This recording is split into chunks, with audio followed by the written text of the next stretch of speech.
Welcome back. You're watching Goeiemôre, good morning. And we're going to kick this interview off with an absolutely shocking statistic. An estimated 1 in 4 people will have a stroke in their lifetime. And the Stroke Survivors Foundation is a national non-profit organization that provides physical and emotional support for stroke survivors, their families and caregivers. I'm now joined by their founder, George Scholar, and director, Christian Niemand. Welcome, Goeiemôre, good morning. It's so lovely to have you both here. Baie dankie. Goeiemôre, good morning. The Stroke Survivors Foundation, when was it founded and what was the reason for wanting to start something like this? So I had my stroke in 2008, and within 8 months I got divorced and lost my business. So obviously becoming disabled, losing your business and your marriage, it's quite a lot to deal with in life. And to have it all happen quickly, you need support. So I tried to reach out and I couldn't find. So that just led me on a path that said, well, you can't be the only one this has happened to. So why don't you start a support organization? And that's pretty much how the seed was planted. Met up with another young stroke survivor, Charlene. She was 31, single mom.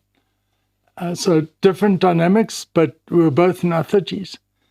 Now, the hard thing to understand is, how am I going to live for the next 30, 40 years?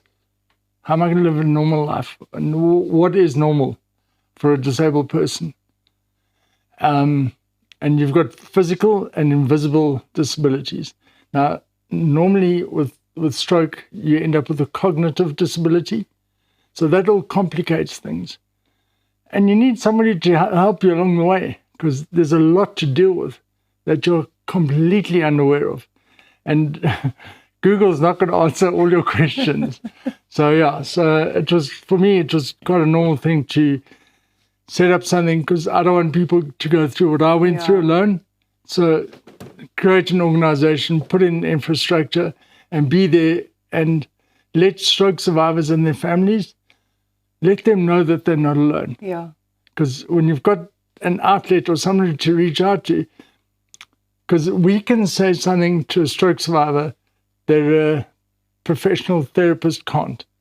Because they haven't been through it. Exactly. Christo, ek wil ook vir jou vra, jy is ook 'n stroke survivor. So watter tipe uitdagings staar mens in die gesig nadat jy 'n beroerte gehad het? Ja, ek dink is veelvuldig. One emosioneel van fisies. So daar pokse breinskade opgedoen. So dis bietjie anders as 'n stroke. Hulle noem dit TBI. So dis so 'n brein wat dit eintlik veroorsaak dat die hele brein beskadig word. So die feit dat ek kan praat en kan loop is eintlik 'n wonderwerk. Ek was 73 dae in die hospitaal gewees. My seun was op daai stadium die matriek geskryf en so my vrou het nie heeltemal geweet wat sy om te verwag as ek terugkom nie. So dit sy begin soek op die internet en ons het gelukkig vir George gekry en ons het na een van hulle support cruise toe gegaan en onmiddellik het hy my gevra as gevolg van my beroep en ek sê ja, so ek by gevra om met hulle te join en hulle te help met die finansies en strategie en die tipe van goeders. So die Here het my maar op 'n plek geplaas waar ek nou moet wees.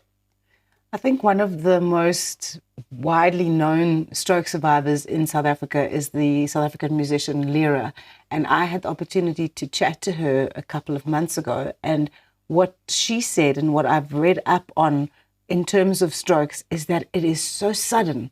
You almost, you don't know that it's going to happen. So how did you deal with that? And how did you realize at the time that you were actually having a stroke, both of you?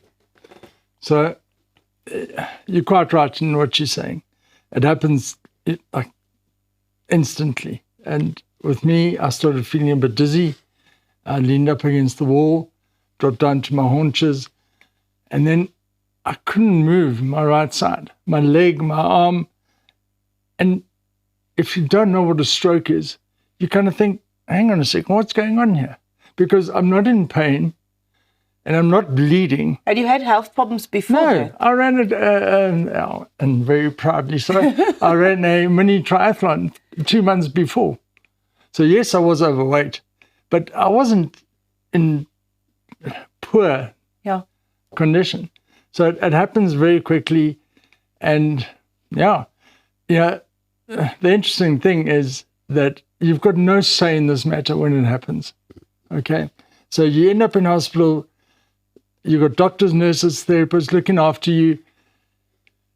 It's when you're discharged. That's when your life as a stroke survivor begins. Okay, because you go home and what does your family do? They look at you and say, okay, now what? How do we deal with this? And that's where there's a huge gap that we're trying to build a bridge to get over.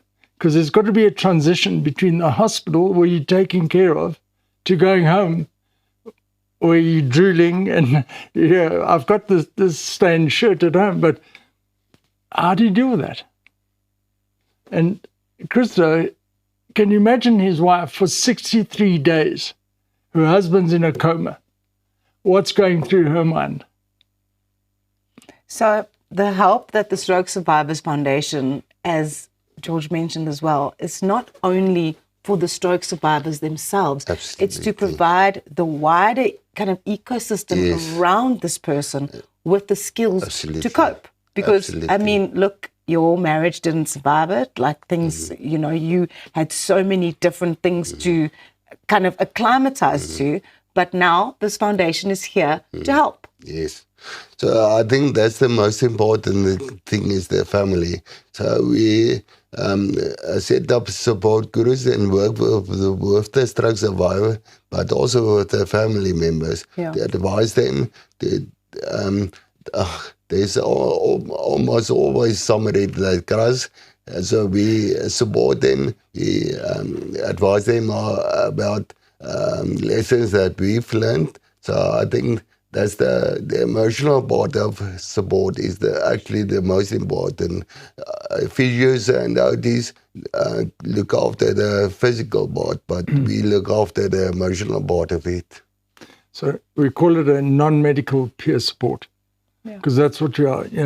Medically, we're not trained, we're not qualified, but we know how to get over you're this. Experienced. Yeah. Be fast. Explain that to me and to the viewers because this could actually save someone's life. Absolutely. Okay. You can go. So, Be Fast, brilliant initiative. It essentially, these are the signs of a stroke. Be fast. So B is for balance.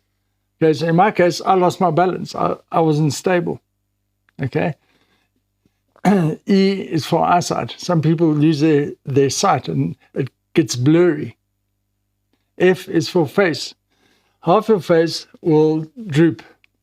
So if you can see somebody with a slanted mouth, it's a sign. A is for arms. So if you ask someone to lift their arms, it'll look something like this because I still can't. Okay, so only one arm will come up, one will stay down. And the side that stays down, probably the mouth will match that same side. B-E-F-A-S.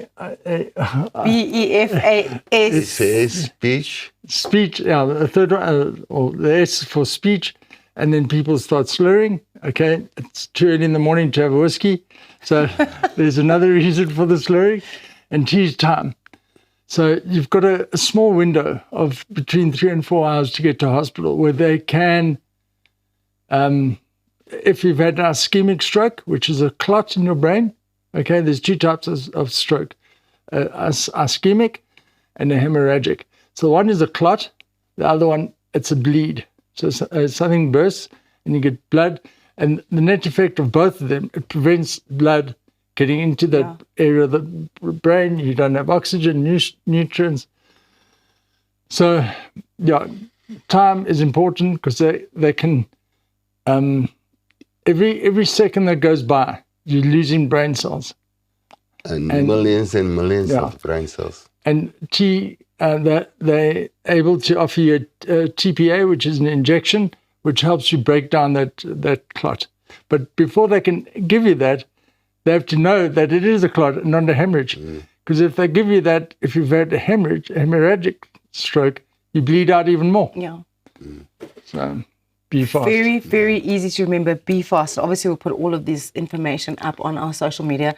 How can people reach you and how can they get involved with the Stroke Survivors Foundation?